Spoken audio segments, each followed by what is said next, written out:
Hey there, comic friends. I'm Travis. It's Comic Roundtable. Yay! Kermit the Frog cheer. Yeah. So it's just me and Rez, because I was on Twitter for half the week ranting about how I wasn't going to have comic books and whatnot. So Mike, Sergeant America, figured there was no show, and I thought, well, I'm going to do a show anyway, and I'm just going to talk about comic books from last week because, well, I was out partying last week and didn't get a chance to talk about my comic books. So I talked some comic books.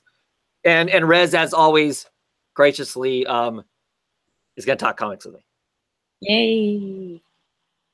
So we're not going to talk about anyone in any particular order. We're not going to break it down to DC, Marvel, and independent comics. We're just going to talk some comics. We're going to be very disorganized. I didn't read any Marvel books the last 2 weeks, I don't think, because it's all everything's kind of winding down Marvel wise as they get ready for the Infinity Wars. What's it called? I'm having a bad comic book day. Fresh Start. Fresh Start. That's what they're calling the new Fresh Start. Marvel's calling it Fresh Start. They're I haven't been keeping up, so I thought you were referring to the movie that's coming out soon, Infinity Wars. But okay. Well, and that event is coming up in the comics, which is sounding like it's going to kind of mirror the movie in a sense. Like it's setting up to have people excited about the movie, which I will avoid. Not the movie, but I will avoid the comic book like the plague because it's all part of the whole. Movie looks so damn good, doesn't it? Ugh. Yeah, it's got Captain America with a beard running around, so it's got to be awesome, right? Well, I don't care about Captain America. I never really cared about him. I don't care nothing about him. I only care about Star-Lord. And gross. What? Gross. Star-Lord is the worst. The Guardians of the Galaxy, trash. Absolute trash. I love that dude. I love that dude. He's so the worst. Is it the worst. Dude. The worst. And Gamora, I love the whole team. See, I love Gamora, but they make her a waitress.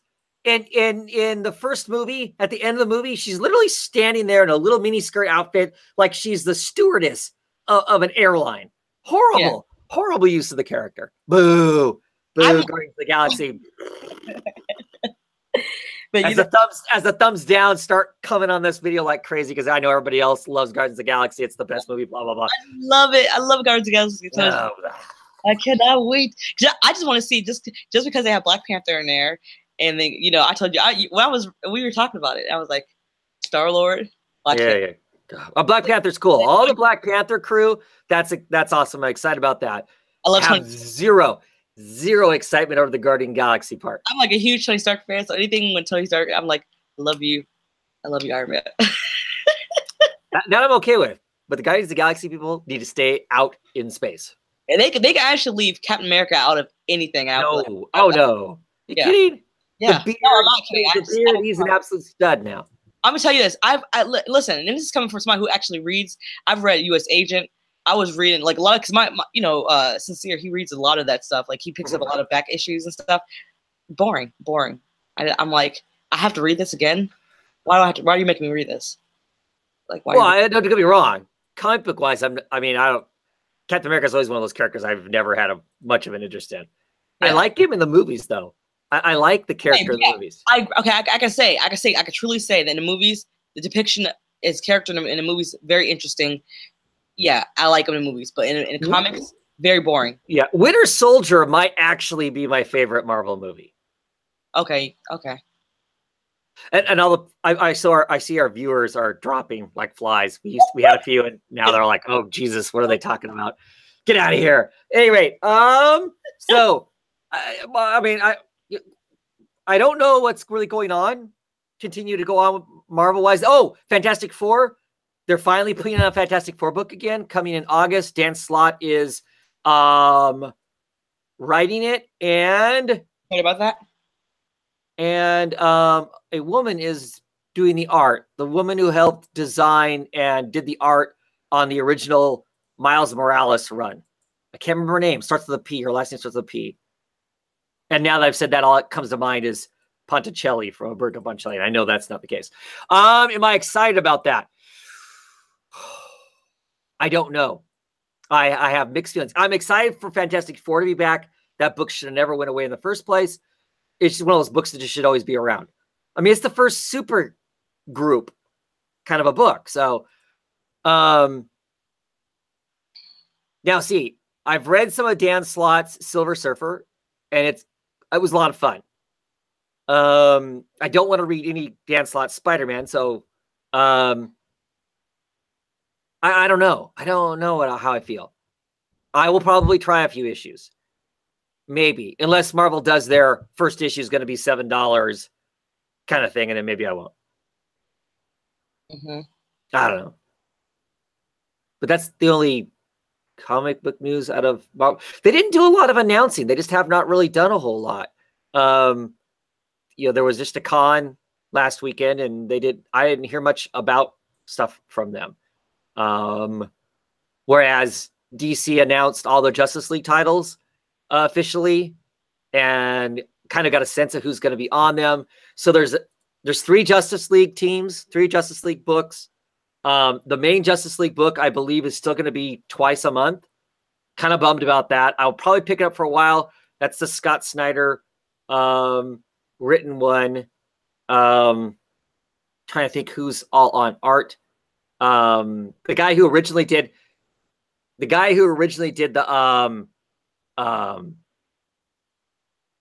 who was originally doing the Super Sons, he's doing the art on it, and a guy that used to work for Marvel is doing the art on the main book. So I'm interested in it because it's got Martian Manhunter back on the team. It's got Hawk Girl on the team.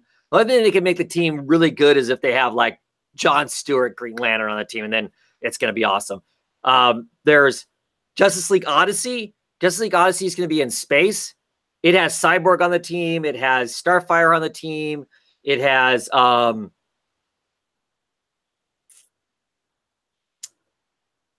else am I trying to think of? I think it has Darkseid on the team. Somehow he's working with them.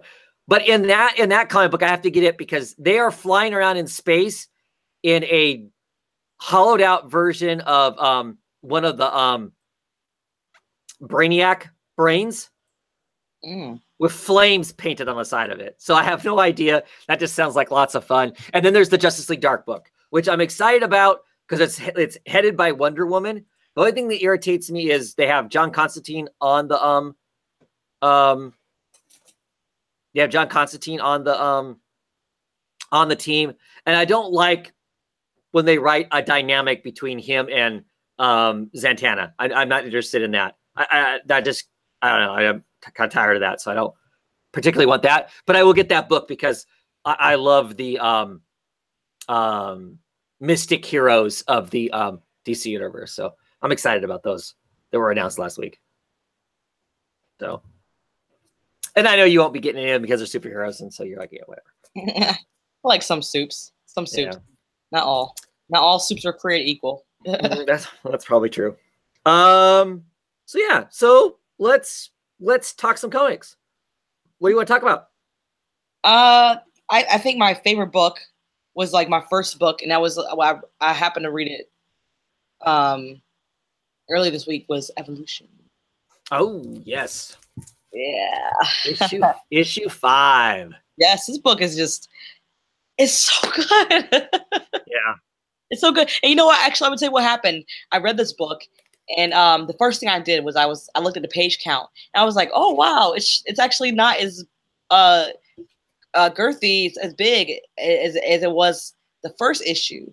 So even though it's not as thick as we were first introduced to, I'm still okay with that because it's such a good read, and it I don't know, it doesn't feel like it. You know how when you read Saga or you read Paper Girl, or it just goes by so quickly. I still feel like I'm reading a good amount. Like I just feel really good when I read this book. I don't feel like it's being consumed at such a fast rate for me, even though I know I'm reading fast. I just really like that. And this Isaac, Abraham, I think it's Abraham Isaac, the scientist / CDC doctor. Abraham. Yeah, Abraham. He is just so freaking bonkers out of his mind, but at the same time, he's right about everything. But like Oh my god! Okay. This is crazy. So we see him we see him inch into this waiting room to talk to a patient. The patient's disease or mutation reveals himself to him and says, "Hey, we know that you've been clocking us. We know that you have been, watching us, and we're telling you that we're here to stay. What this evolution that has been brought about, it's for the good of humanity, and it's not going to go away. So whatever you're trying to do to stop it, it's not going to work." And he does something to make this dude practically explode all over the damn room. And we don't know this until his nurse, he goes out to his nurse to confront her, and he's about to leave, and then he starts waving a gun in her face, telling her not to call security, not to call anybody. And we're like, we're already getting nervous. I'm getting nervous. I'm like, oh my god, what did he do? What did he do?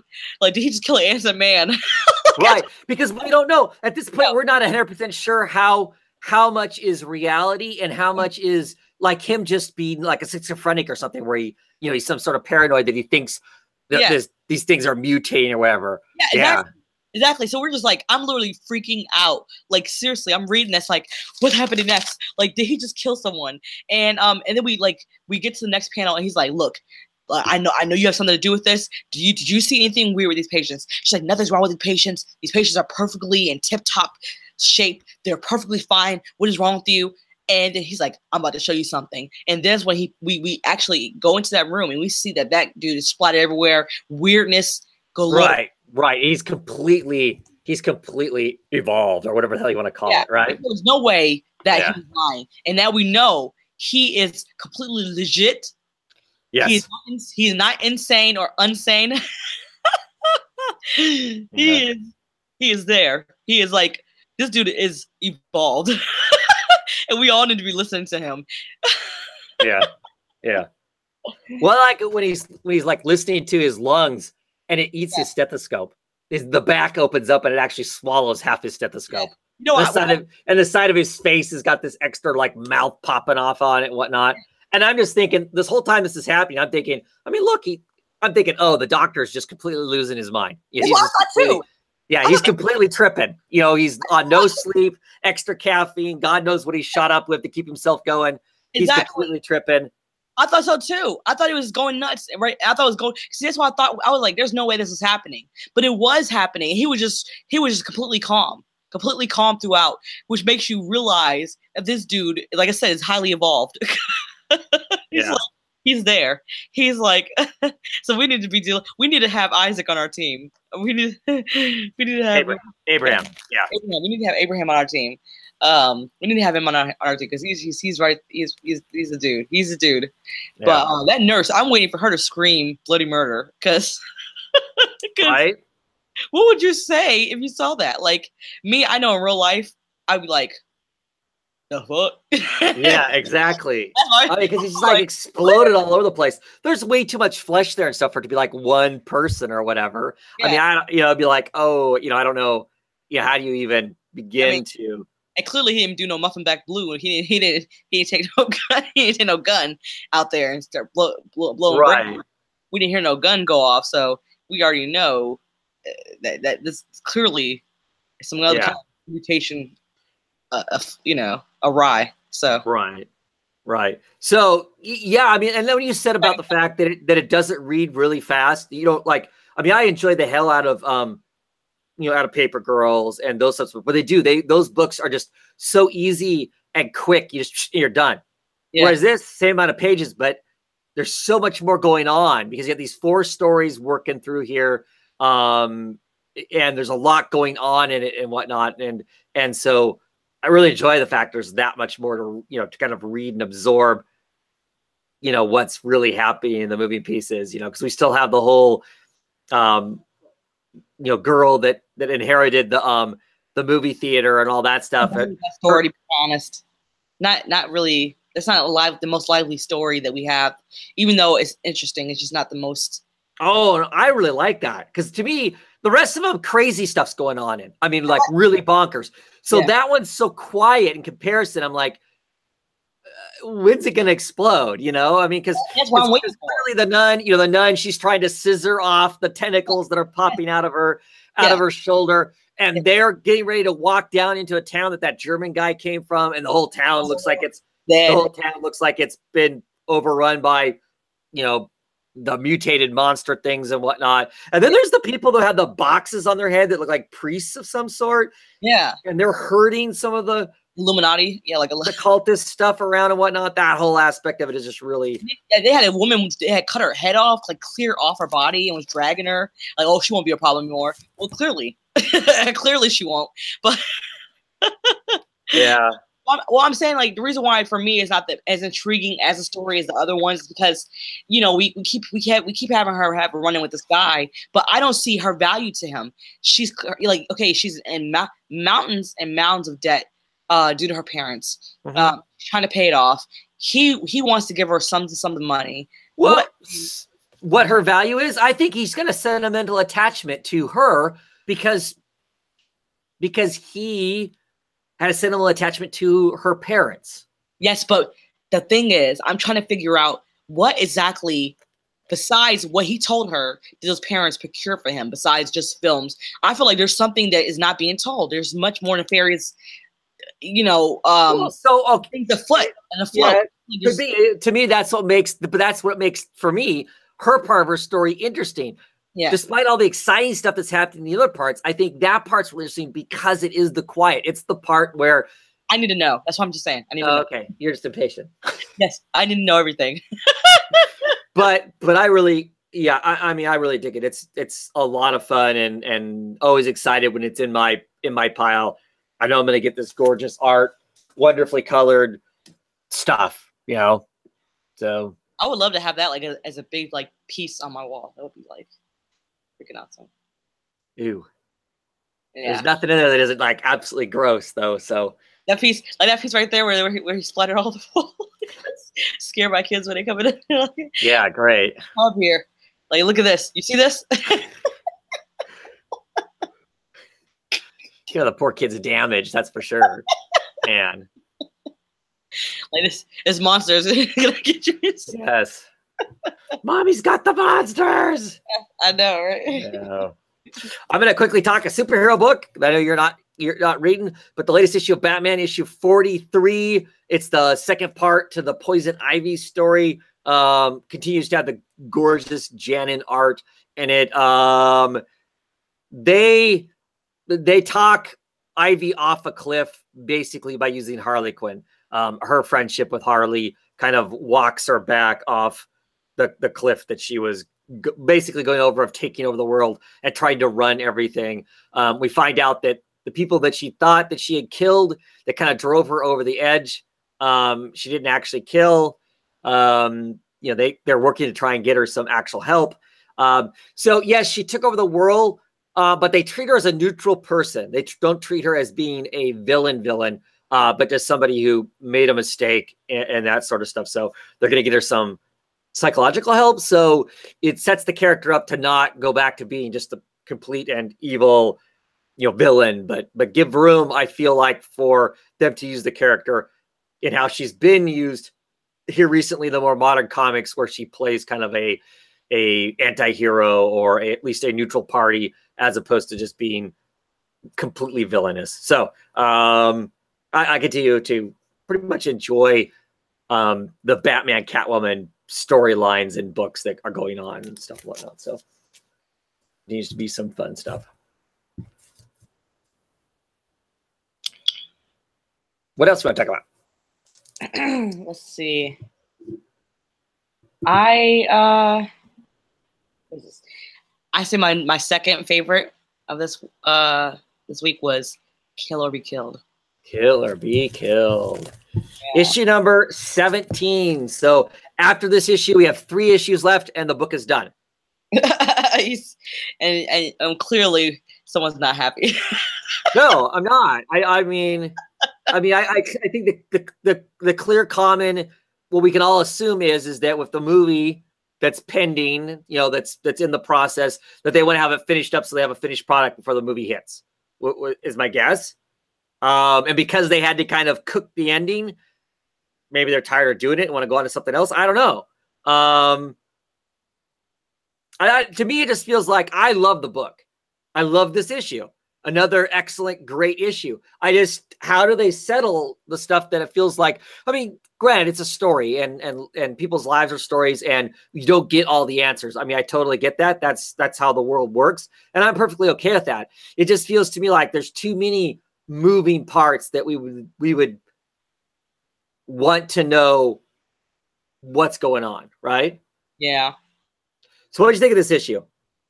There's so much moments in it that I really enjoyed. And most of them dealt with our dear friend Dylan following Perry. Yes. Totally. The skeezy testing medical assistant who is basically fondling up the damaged clients in this mental hospital. Yeah. So, I mean, like, I really enjoyed, him, like pretty much, feigning as if, feigning as if he was, more, I guess, up and docile. Mentally stunted, and having issues with, medication, being more docile in his actions and just trying to, come off as less of a threat to Perry, so that they wouldn't, see him for what he was going to do. Right. Him moving on to wanting to kill him. And then when he does actually, commit the act, it doesn't even happen the way we thought it was going to happen, or how he thinks it's going to happen. It just so uneventful. And it was like, oh, okay, I just killed him. Anyways, here's a newspaper. Well, I love the fact that he pushes him down the stairs. Yeah. And then it's like, trying to kill people by pushing them down the stairs is not the most efficient thing to do. Because the guy's like down there, so he has to like, curb stomp him a little bit too to finish him off. But I just love after he dumps him down the stairs, it's like, well, the stairs are actually not that effective for killing people. In case you were wondering. I know. I was thinking, like, thanks for the tip. Tip, right? Yeah. Now I know. Wink, wink. And I was like, goodness gracious, how cold-blooded are you to go and to say, oh, there's a newspaper, and then go back to it's Indian style on your bed. Right. And start reading. And like, oh, I forgot to tell you about that story about my roommate. Oh, and never mind, next issue. That's next issue. Yeah, we'll tell you that later. And of course, the other big bomb that gets dropped in this the other big bomb that gets dropped in this issue is the vigilante killer gets killed by the cops. Yeah, the cops kill. But did I say that? Copycat. But did I say that? Yeah. Oh, see, Rez knows everything. She does. She's just so smart. I was telling everybody this, and y'all was like, "No, Rez is wrong." I'm thinking because they shorted the comic. If it was going to go 40 issues, they wouldn't be dead yet. Just say it. Yeah, but you know what? It's so funny how this happens. Always. Anyway, another excellent issue, excellent art. I'm sad that it's going away, but at the same time, that just makes me excited for whatever the next project is.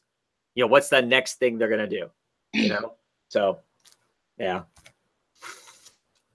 Post show. What's that? Post show. Show enough. True enough. Let's talk Ice Cream Man, issue number 3. Now, see, I didn't read issue 2, but I thought, you know what, I'm just going to read issue 3 anyway. Not worry about it, because I hear it's kind of an anthology story in a way. It's kind of like Twilight Zone. It's very Outer Limits, Twilight Zone. What's the other ones? Night Gallery. How many of those other weird shows? Amazing Stories. I think that's it. I can't think of any other TV type shows. But anyway, it seems to be that kind of thing. The reoccurring theme is the Ice Cream Man. He's the reoccurring character that kind of gifts people in some sense or another. I tell you what, I'm never eating a soft serve vanilla ice cream ever again because that's what he gives everybody. Sprinkles or not, I don't know. Just don't eat it from a stranger. It's okay to eat it from. Just don't. Yep. Everybody's a stranger to me, so nope. Nope, not doing it. Anyway, so in this issue, we've got this character who he's a one-hit wonder. He wrote this back in the 60s, wrote this great rock and roll tune with this great hook, and everybody loved it and sang it. And then he could never make another album after that, kind of a thing. And it's kind of a story of him being put in a position. He eats the ice cream cone from the ice cream man, and I don't know, hallucinates or doesn't hallucinate. Hard to tell. And he gets scooped up by the Yellow Submarine. He gets scooped up by, like, I don't know, David Bowie, well, Ziggy Stardust, and a bunch of other, type characters. I think like is like Jimi Hendrix in there too, or something like that. I think. Yeah. They had, it's pretty much like they had those characters, but they had, I feel like they had like a David Bowie, they had a Jimi Hendrix, they had a who else did they have? A caricature. I'm trying to find, because he's kind of getting introduced to all of them. So there's Captain Jack, right, which is a Who song. Yeah, and he's he'll get you high tonight. And there's Eleanor Rigby.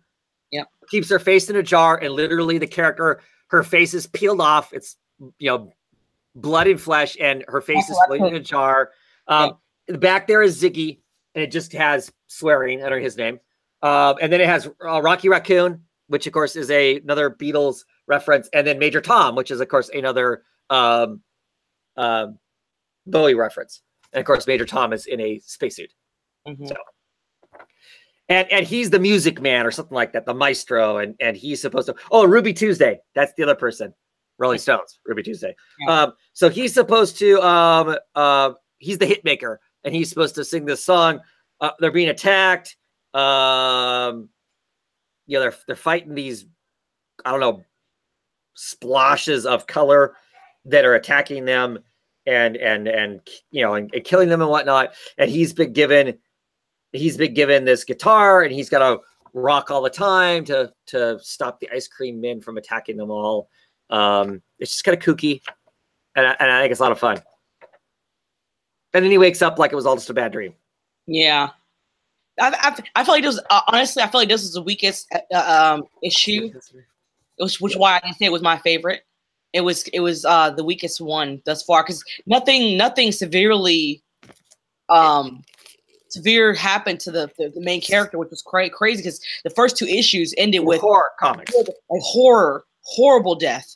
Yeah. Like the main character, the person and and like you encounter was surely gonna die, but this person it was sad and depressing. Like he was given a soft serve, and he thought he came up with a epic song, sequel to his one-hit wonder, and then when he realized he really didn't, and then that was it. I was like, wow, did I just right? So can I say what I was about to say? Did that come early? Like what the fuck is this? So yeah, well, it's like a different tone in a sense. The first two felt very horror-like, right? And this issue feels more, like I said, more like Twilight Zone as opposed to a horror book. Yeah, I really liked it. I thought it was a fun issue. No, it wasn't bad. It wasn't akin to what I have for the first two. If I had to compare, but again, this is an anthology in my mind, so I look at anthologies as you're gonna encounter a few good ones, a few great ones, some ones that are hit or you have some hit or miss, and this one for me wasn't necessarily a miss. It just was. It was okay. It was good. It was good. Yeah, it's just good. But I'm ready to see what else comes out of this. And then I guarantee this may be the weakest out of all of them. You're guaranteeing it. Okay. I'm ready to. We got to record. You're already writing this off as the worst of the bunch. Okay. I feel like it is. Yeah. Okay. I knew that by the cover, to be quite honest. Oh, come on. That's why I picked it up, was because of the cover. The cover, it was a gimmick. Wow. They knew people were gonna look at that cover and want it. Damn straight. That's what cover's supposed to do. You're not supposed to look at the cover and go, "Ooh, I don't want anything to do with that." Who doesn't love guitars? Huh? Exactly. Exactly. That's why they pulled you in. They pulled you in because this. I have no problem with that. No problem at all. No problem at all. Star-Lord can't be on the cover of everything. Just saying. Just saying. So, what other books you want to talk about? Let's see. Punk is not dead. Punk is not dead. Issue number 2. Yes. Who the F is Joe Strummer? Oh my God, this was such a good issue. I loved it even more than the first issue. Yeah, even more. I'm excited because I love when after I read issue 1, I'm excited about issue 1. I read issue 2, and issue 2 to me is better. Makes me really excited about the book for sure. Yeah, and I'm actually glad to see this agency that how's it pronounced again? Because I'm glad to see them fighting ghosts like the way they were. I don't remember how we're supposed to say it. I know, right? That's some sort of a French. Oh yeah. Whatever. Yeah. I'm like I was so like it was so funny seeing her act in the act. Like first she gets her agent, her newbie agent to haphazardly take his clothes off, and he didn't really have to. So she tricks him into getting his clothes off, and he doesn't even know he doesn't have to. But she somehow gets this the ghost of this jazz musician to disappear into like ashes of by throwing liquor at him, right? Or getting him to come into the bottle of sort, whatever. Well, she uses the bottle to entice him. That's like the lure. Of course, she happens to. I get the impression she's pouring it over a certain part of our young detective. She's got him he's got him naked. Oh. The way she's pouring it in front of him. I don't know. Maybe that's just me. Because then he's looking shocked, and the next, I don't know. Oh, because she did mention he wanted the. Yeah. I was thinking that too, but I wasn't sure. So I was like, maybe I'm wrong. That's why. Okay, I thought I was wrong in my assessment. So that's why I dismissed that. No, I'm going there. Okay, I didn't want to go there, but you're right. Gosh, I dismissed. Which is funny. I mean, which is further, which is funny, but at the same time, in our current political climate, the way things are and whatnot, if this was the other way around, that's and it was a older male detective doing this to a naked young woman detective, people would be outraged, right? Yeah. Just say it. Total creep. Just total creep. I'm a creep. I thought it was funny. I'm not gonna lie to you. That makes that whole scene funnier. But oh my goodness, like I totally was like I dismissed it because I was like I thought that's what was going down. But oh my, yeah. Crazy. Yeah. So she zaps away this ghost because that's what they do. That's they're a branch of MI6 that just deals in the supernatural. Yeah, paranormal. Yeah, so she's snatching ghosts. She comments on the fact that it's strange that the stuff's happening the way it is. It's not normal, which leads us, I think, to they're tuning in on the fact, I think, that Sid is around, our spirit of punk rock music, who is hanging out with Ferg, right? Mm-hmm.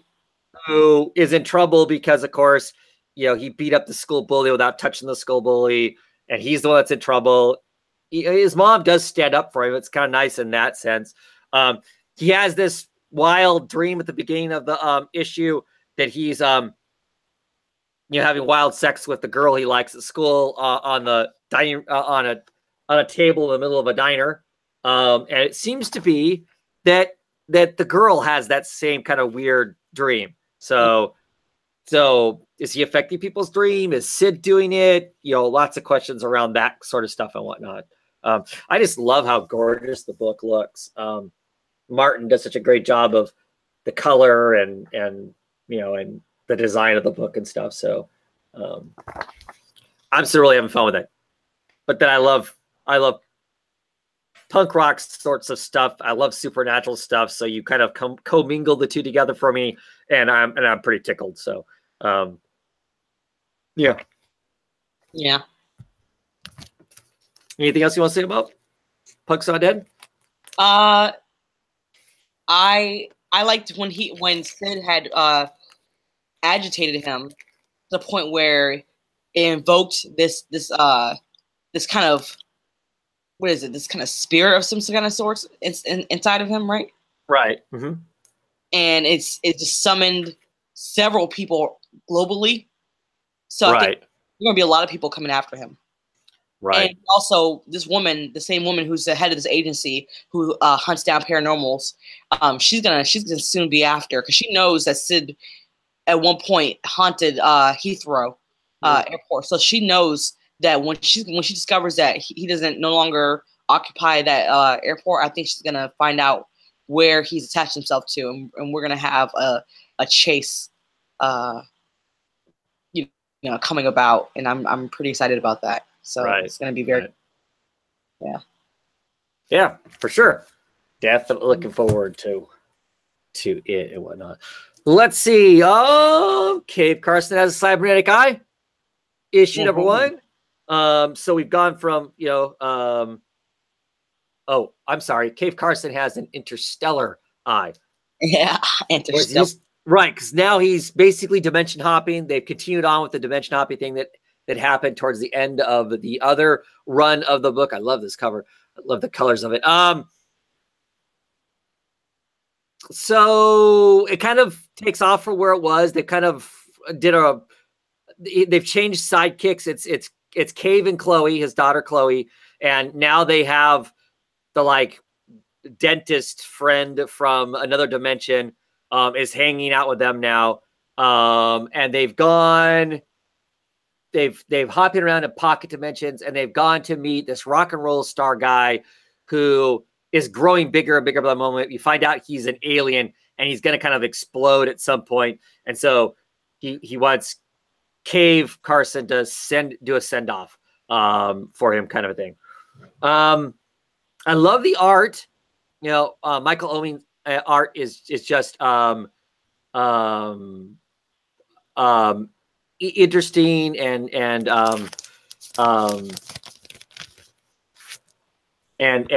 dynamic and that sort of stuff.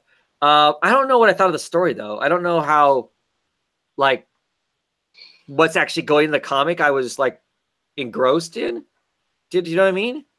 I feel kind of somewhat bad about saying this. I just was not excited about how this read, to be quite honest, compared to maybe I'm wrong for feeling this way, but I was expecting to go into the same fast-paced psychedelic trip that we were experiencing when we had Cave Carson has a cybernetic eye, and then now that we have Cave Carson has an interstellar eye, I don't feel the same, and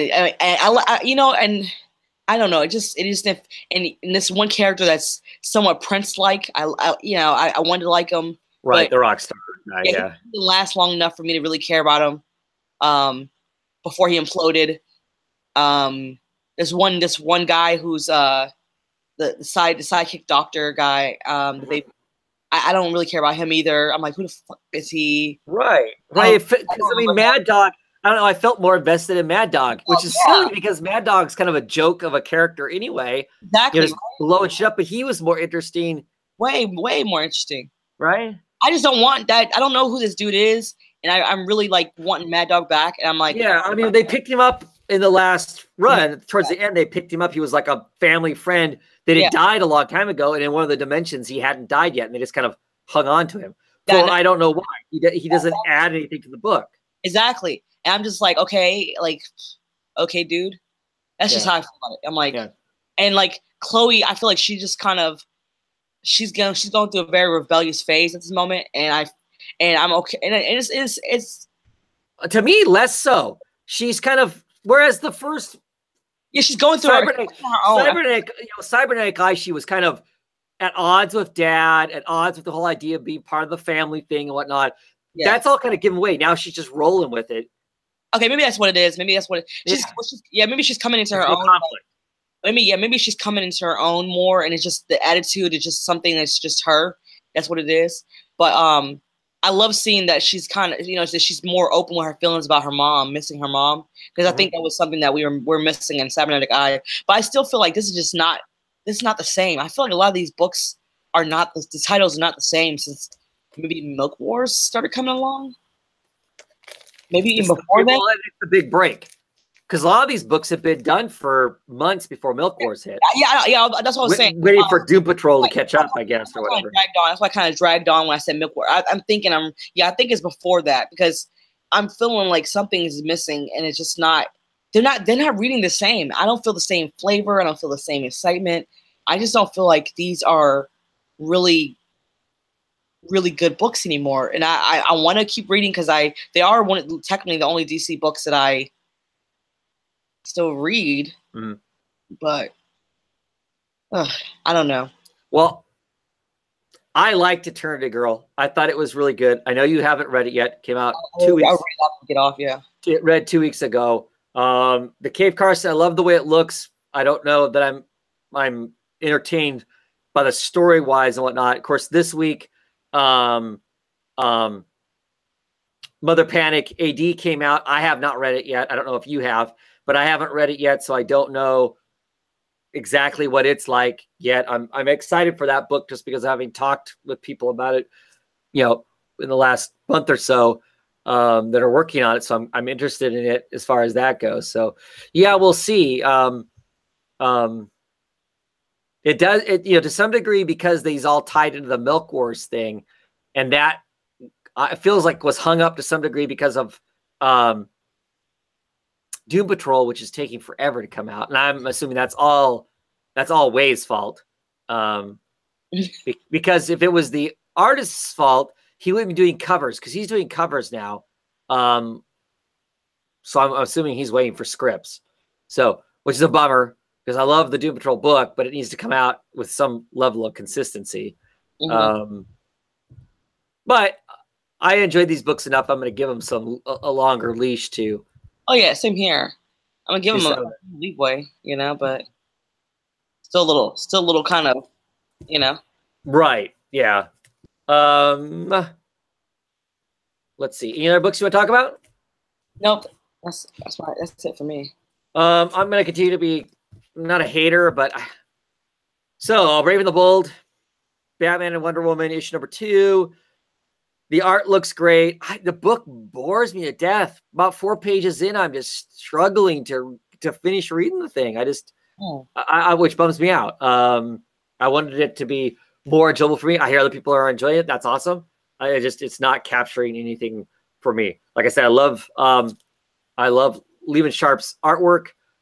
I'm not interested in his writing as a whole. It's not dynamic or something enough for me. I left until last, and it was a struggle to get through.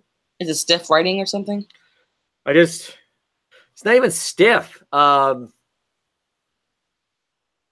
don't know. There's just nothing about it. It's not capturing me. I'm not being captured by it for whatever reason. I can't put my finger exactly on it. Does it feel dated, or does it feel current, or?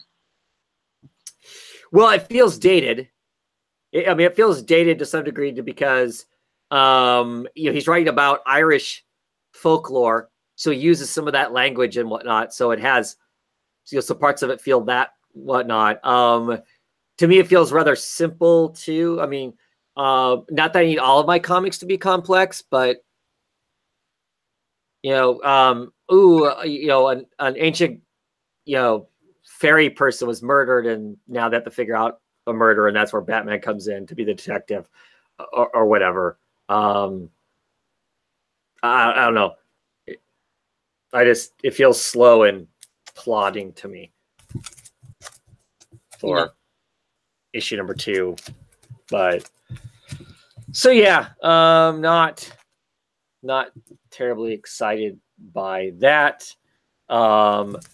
Rumble, I enjoy, but it just does not have the same soul that it had before. Has an excellent artist on it.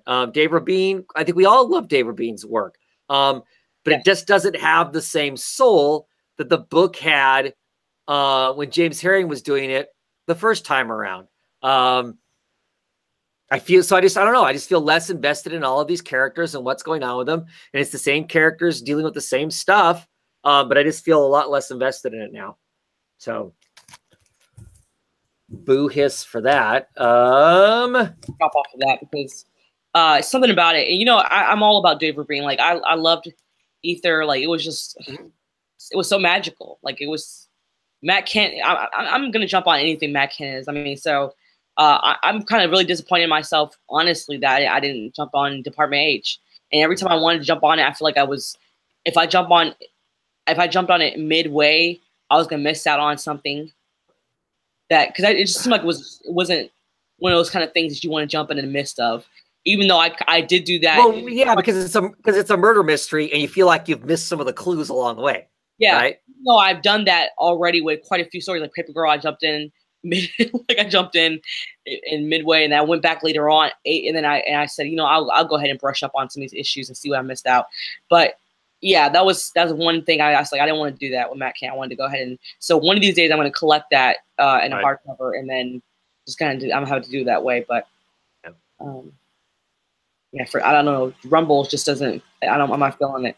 Yeah. So I don't know how much longer I'll keep getting it. I want to read John Arcudi. I love his work. Oh, I love his writing. But this just, like I said, there's something about this. I mean, it just goes to show how important the art is, especially on these independent books. When it suddenly changes, it potentially takes some life out of the book, and it really felt like it. What's the other book that we both were following too that had the artist that had changed on it too? What is it? Copperhead. Yes. It not as bad because the fill-in artist, for me, the fill-in artist was trying to do Golowski's work, so he's trying to look like that, but not succeeding. And Copperhead, the original artist, Golowski's coming back for the next arc. He will actually be doing the art on the next arc. Yeah. So I'm just saying for that. Yeah, well, yeah, but definitely yes. That book though, it didn't suck the life out of it quite as much as what this does, surprisingly to me. Yeah. And then what's the other book that we were reading together? The girl who was able to jump into a dreamland, and then she took Todd over to. Oh yes. Guest artist. Black Cloud. Cloud. They had a fill-in artist for one issue. Yeah, that one issue was just. I was like, wow, just one issue already. It was different, but at least in that, they were telling a side story for that issue. Yeah, thank goodness. So that wasn't as disruptive. It didn't take me out of it the same way. Yeah. I'm just saying you could tell the difference for sure, though. Yeah, I'm just saying the art does make the difference. Is my whole. Mm-hmm. You're right. Like I can. Yeah. Whereas like in the big two comics, Marvel and DC, I have been trained to expect artist changes fairly regularly, so it isn't totally jarring there. I don't know. Like I said, I've been conditioned for that. In my independent books, I am not conditioned for that, I guess. So the pointing case is that you're spoiled when it comes to the indie. You're like, yes. Hey, I want my regular artist, and you know, if you're gonna change up things on me, you're gonna need to let me know in advance. Yeah. Well, because give me a chance to say I don't want you anymore. Because it's about all of that. Whereas for me, the superhero books, I think superhero stories are fun. I like the superhero genre. But a lot of those books, it's about the character, you know, what's going on with that character. And that's why I read it. It's like some bad television. At some point I got invested in a character, and it doesn't matter how bad it gets. I watch it because I'm going to watch that character. So Batman's still Batman. It doesn't matter whether Jones draws him with the giant ears or Rosmo draws him with the little stubs that almost look like Daredevil horns instead of ears. He's still Batman. So I can get around whoever draws Batman because it's still Batman being and doing Batman stuff. So the drastic change in art doesn't bother me.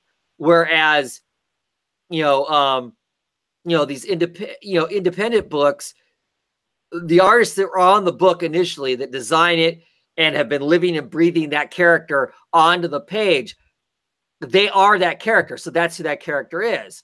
It's like if I'm saying I'm Travis and this is the way Travis looks. I have a beard, big mustache or whatever. And then tomorrow, that's what is told is Travis.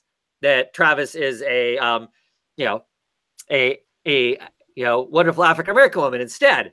It doesn't work. It's the same sort of thing if you radically change the artist, right?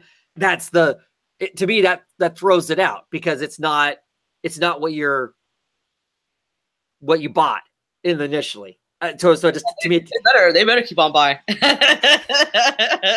I don't know. That's clearly a trade up from me to you. That's clearly a trade. That's clearly a trade up. But so yes, for independent comics, that's a big that really feels really disruptive. I mean, I like having consistent artists on my superhero books too. But like I said, I've become conditioned to that. I'm not conditioned to it in the independent book. So yeah, I hear you. Yeah. I don't really have any other books that. Yeah. I mean, I can continue to plug. Everybody should be reading Stray Bullets. It continues to be awesome. This is issue 33 of Sunshine and Roses. That's like 380 some pages of Sunshine and Roses, Stray Bullets. This chapter that's going on. Critch is this character right here. He's an evil bastard who, well, I don't want to talk about exactly. He has a dead arm. This arm is kind of weird colored. He got shot and it's injured, and it's basically this kind of, it's there, but he can't move it or anything. And he's a sniper. He likes to snipe people. He likes to stay off the distance and shoot, drug lords so he can take their money and everything and whatnot. Well, kind of hard to be a sniper when your arm is dead. At one point in this issue, he literally duct tapes the gun to that dead arm to try and control it and whatnot. And he starts going around asking people to get rid of it. At one point, an old stripper that he's hooked back up with, he's trying to get her to cut it off with a radial saw. And he's like laying his arm over the barbecue pit and is trying to convince her to cut it off. It does not work. Anyway, great book. People should deep dive into it, or don't. Just start picking the dang thing up and read, I don't know, 6 issues or whatever. You'll start to get some of the story and whatnot. The story hops around in timelines. It's not told in chronological order. We'll get some of a certain time, and then it'll bounce around to a different time. And occasionally we have these imaginary stories slapped in between. Black and white comic, but always super wonderful. Great stuff. Well worth the money to buy the Stray Bullet Uber Alice big massive trade that's out. That big book, definitely worth it. And from there, that gives you enough information, because it's like 400 and some odd pages. That gives you enough information that you can dive into anything else you wanted to. But it's worth the, I don't know, what is it, $35 or? It's like $5. Is that what it is? Oh, I got it. I think I got it at half price. So yeah, because I had ordered it ages ago. And yeah, it's good. It's good stuff.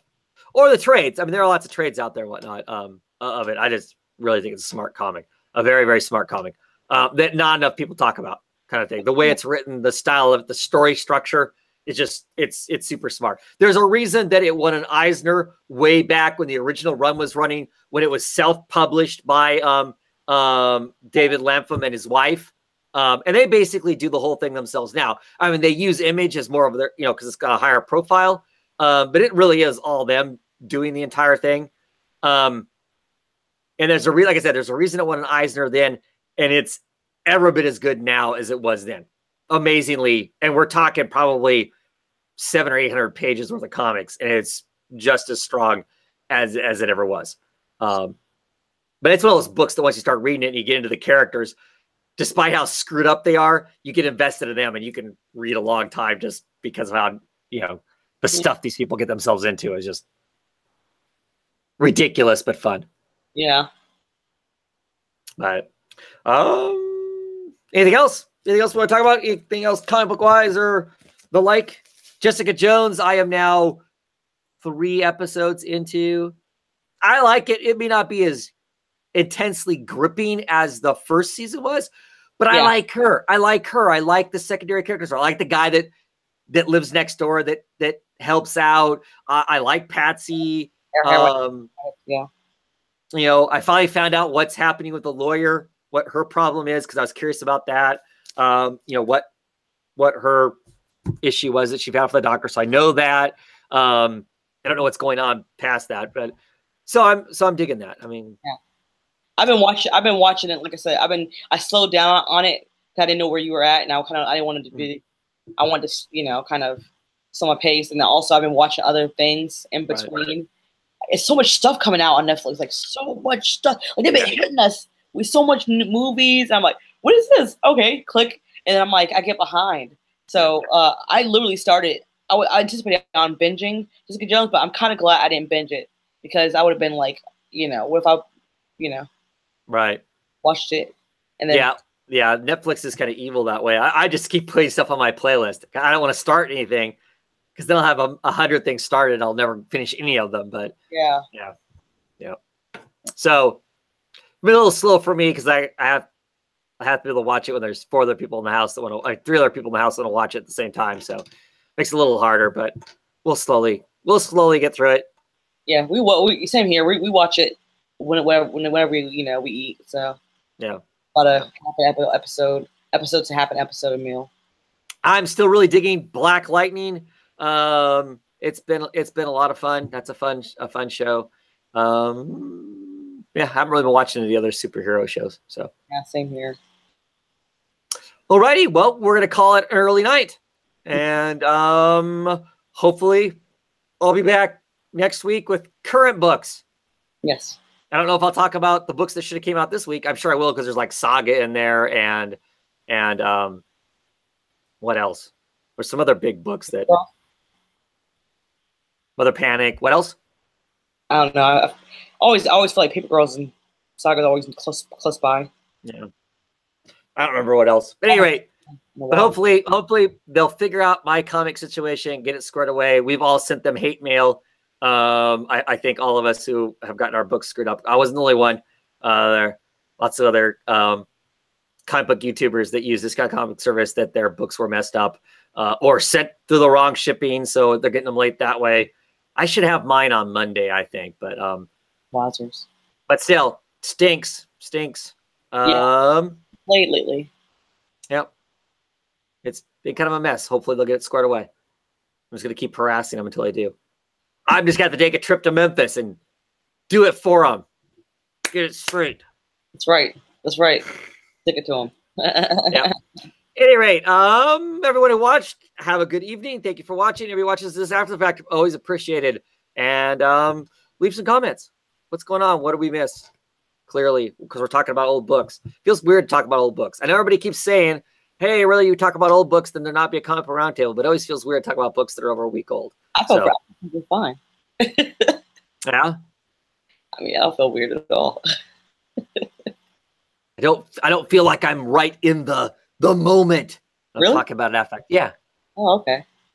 But it's okay. I'll do it this way if it's what it comes down to. I'd like to talk current books, but I will do it. This is what it's going to be. At any rate, so we'll be back next week. Hopefully we'll get Mike back on the show. Mike, like I said, heard me crying about not having books, so he just assumed we weren't having a show, so he made other plans. And maybe we'll get some other people on the show. If you're interested in being on, introduce yourself. Let me know who you are. What do you got going on? You making videos? Come talk comics with us. We'd love to have somebody else to talk comic books with. We got to twist people like Sleepy Reader to come on and whatnot. Make him come talk comic books with us, or who else? We get Devin to come on and talk comics with us sometime, or I don't know who else. Maybe Luke will come back and talk comic books with us someday. Anyway, there's people out there. Jen's supposed to be getting her comic books here soon and get caught up and come on and talk comic books. So get Jen to come back and talk comic books with us. At any rate, have a great evening, everybody. And we'll see you next time.